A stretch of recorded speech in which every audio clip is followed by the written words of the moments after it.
Hey everybody, Charlie here. Wanted to touch base with you guys really quick. I've been here on my laptop, and this is kind of what I'm recording this from right now is my laptop camera. I've been sitting here on my laptop for most of the day in my kitchen. I haven't even gotten down to record yet because of just this backlog of stuff that I have to do, right? But one of the things that's like sort of plaguing my mind, and this kind of is related to Kerbal Space Program a bit, like the Conquering series, but mostly it's related to just all content in general, and that is this concept of pride of work. See, I thought going full time on this YouTube and Twitch thing would be sort of like all sunshine and rainbows. Like I figured, oh yeah, I'm free, man. I get to do what I want now. But there's something that hit me over the last couple of weeks, and this little bout of sickness and stuff, which is totally fine now. By the way, everyone's healthy, at least as far as I know, anyway. But something hit me during this downtime where I haven't been recording much, and that is sort of the motivation of content creation and how it relates to sort of the pride that you take in your work. And what I mean by that is if you are more proud of what you do, you're more motivated to do that thing.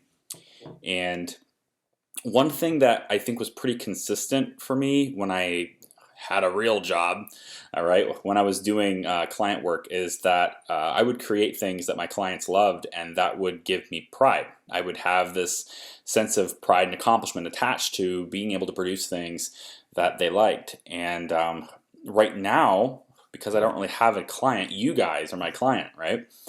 And it's really hard to tell, like, whether the client likes the product, you know what I mean? It's one of those deals where you can't please everyone, so no matter what I do, there's only going to be a handful of people who appreciate or like that thing. And that part is not foreign to me, but I'm used to having an environment where I knew I could satisfy the client, right? I knew that, like, yeah, Twitch, this channel is not right for everybody. YouTube, this channel is not right for everybody. But the things I create for my clients, those are right for my clients, right? That, like, I had this gratification that, you know, not only in money coming in and, you know, being reciprocated because that's a client relationship, but also just the idea of knowing that I did something that they appreciated and they liked, and they were able to show that gratification. With YouTube and Twitch, it's very different in that way. YouTube more so than Twitch. Twitch has sort of an instant gratification part of it, where I can see in chat that people are enjoying themselves, engaging with me right away, and all of that. And then of course there's like the tips and things that go along with the whole like reciprocating value. But with YouTube it's different because, see, there's a portion of me as a creator. There's a portion of me where it's like, this is what they like. You can tell because they hit the like button. They've watched it. Your view count goes up. I can see statistics on things like average viewer duration and videos that are viewed for a longer period of time. That's real world time, by the way. So if you're watching in like 1.5 times speed, your view count, your viewership time is lower than somebody who's watching at, say, 50% speed. It's not about the video duration that you've watched. It's about the actual time, like in real life, that you've watched the video, right? And I can see all that kind of stuff, and you know, the effectiveness of different cards, and those are things that pop up in the corners. One of these two corners, I don't know if the camera I'm looking at right now is mirrored or not. So one of these two corners has a card that just popped out, and I can see the effectiveness of those things too. But there's a more underlining concern I have in my head, and that is just the concept of being proud of my own accomplishments, my own work. And what I mean by that is, do I really enjoy the videos that I produce? Now, I love the experience of playing the games that I'm playing, but I can do that off camera, right? I can do games off camera, but am I proud, actual pride of any videos that I'm creating? And I think really, I never needed to answer that question until I went full-time, because I always had my actual work that was providing that type of need, if you will. If I'm a human being with needs, that need was satisfied by work. But now that I'm full-time, and for the last 3.5 weeks or so, I've been doing nothing but YouTube and Twitch, and we've been kicking out videos like crazy. And then I had this little lapse of time, and that lapse of time has given me a different perspective. I get to step outside, if you will, and look in for a bit and just kind of take a beat. And I think most of that perspective has been gained through the organization of my website, where if you haven't visited charliepryor.net yet, you'll see that a lot of my content is being organized into series and playlists over there, and it's just another avenue for me to put my stuff out there. It's another avenue for me to get people coming in from regular Google searches and things like that. It's also going to be an avenue where I can really advertise more than what I can do on YouTube. Right? I can take and put into playlists in a nice form, organized manner, searchable, organized manner, my Twitch streams, or in a condensed series, things that we did on Twitch can go there, and they don't have to necessarily go to the YouTube channel. And really anything that I do, I'm eventually going to have Patreon exclusive functions on that website, so there'll be content shared to that website that is not privy to everyone else. It's there exclusively for Patreon. Things I want to do, some extra vlog stuff that I've been doing on Patreon. I'd like to continue doing that, and there's some elements that I might want to do on that website, but I'm getting off track. The point is, I've been organizing that stuff on my website, and throughout the course of doing that, I'm being reintroduced to all the things I've done over the last 3.5 years. I'm being reintroduced to old series like Conquering Kerbal Space Program, like The First Prison Architect, to relatively new things that are super great experiences that are still like, wow, that was really great, like Divinity Original Sin 2, or more recently, the Detroit Become Human playthrough. And I'm getting introduced to all of these things, and there's one common theme that I'm seeing from all of this stuff. And that is that while I really enjoyed the experience of things, while I really enjoyed the process of playing those games and sharing that stuff with you guys and uploading things, I enjoyed all of that. It's such a wonderful thing. I look back and I'm very satisfied, very happy with it, but I'm not proud of it. Like, I don't have the pride element where I can look and say, I accomplished that, right? Like the thing I want to share around, and I say, look at that, guys, this is what I've done. I've worked really hard on that. I don't really have that with a lot of the stuff that I create on this channel. You have things like like new prison builds and stuff, right? Which those are really fun. And like, I get to the end of them and I'm like, hey, cool, I created this thing, that's great, but I don't have that sense of pride like I did when, for example, I created my film, the documentary film that I had released on PBS and stuff. That was a sense of pride, like hundreds and hundreds of hours, thousands of hours total in the post-production process and everything leading up to releasing that, and traveling and showing it off and things, right? That was a sense of pride. But I don't really have that with YouTube and Twitch yet. It's just a different animal, and I'm starting to find out that I maybe need something like that. Conquering KSP, I think, was something that I was proud of because it's that time investment. I think time investment is directly correlated to pride. The amount of time that you dedicate to something, it's a direct correlation to how much you love that something, right? You develop this rapport with your work, a sort of relationship with your project, and you begin to face this sense of pride over that work, and it fuels you to be more creative with it and to take it to places that maybe you didn't. The amount of time that you dedicate to something, it's a direct correlation to how much you love that something, right? You develop this rapport with your work, a sort of relationship with your project, and you begin to face this sense of pride over that work, and it fuels you to be more creative with it and to take it to places that maybe you didn't anticipate before. I think my YouTube channel and Twitch and stuff, I need to have a different way of defining pride in work, right? Because what I'm so used to is I get on the editing, I get into the editing and the animation, the effects. I create a video production, a product that I can put in front of people and that they like. And that product also has to be something that I am proud of. I need to have a different definition, a different way of looking at it. I need to say, you know, the way I present it, right? It's not, this is a different, it's a different animal. Like if you don't know me, I've been working as a remote editor, mostly as a remote editor for like the last half decade. This is where corporations and you know, other types of nonprofits and all sorts of things. I'm not going to get into who my clients are, but they send me footage. I edit it together to their specifications.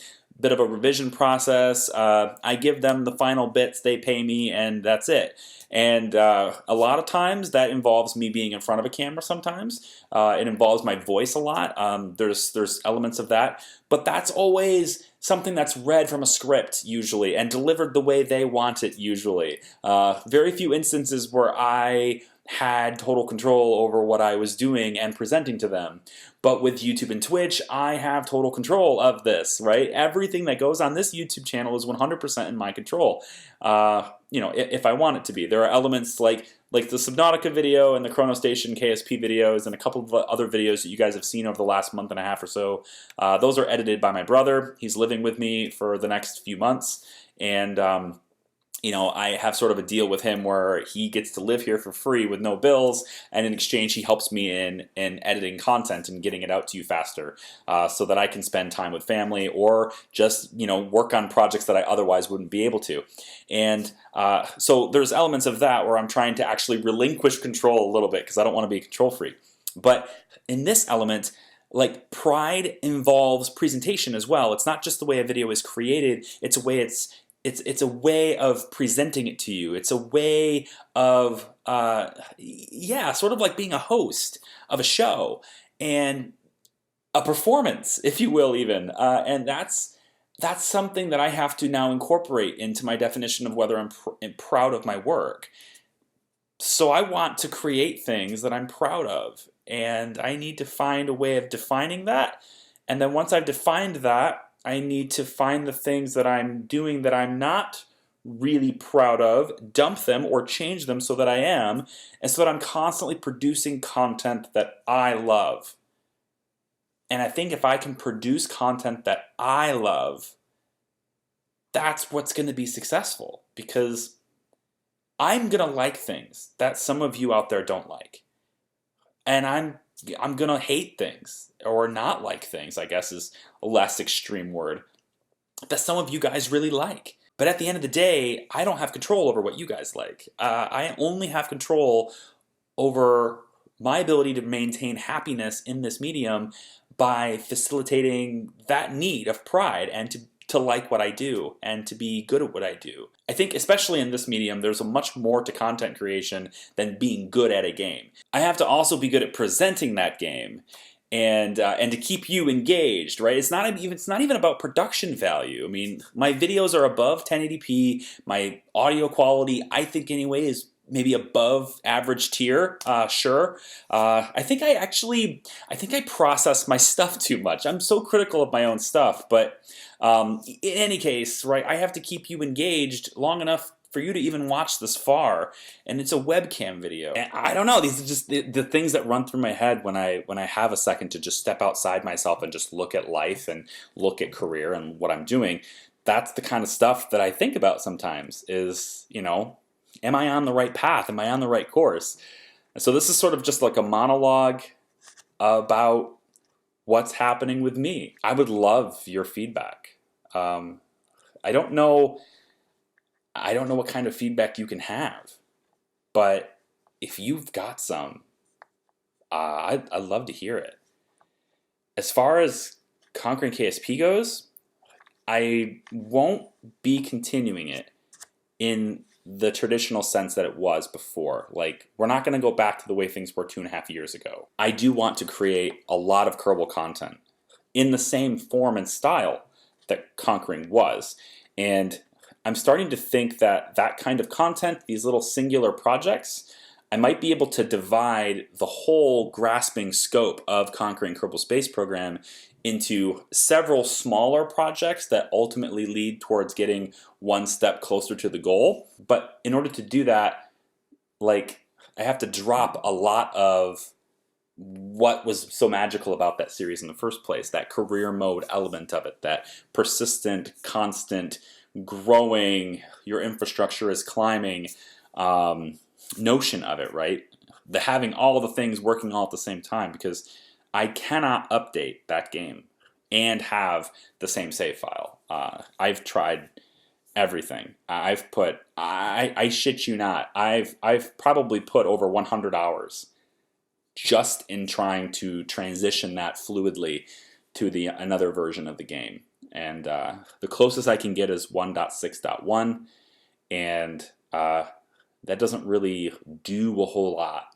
Not only can I only go to 1.6.1, but I also can't have any of the DLC that's been added to the game included with that, because those mods just simply aren't compatible with it. At least all of them. All of them have to be compatible, because if any one of those mods are not, it starts to break functionality and create glitches and no reference exceptions and all sorts of things. So this is my random ramble of the day. It's kind of like a vlog in a way. This is the kind of stuff that I was going to talk about with patrons on the vlog. You can check out that if you'd like to at patreon.com/CharliePryor.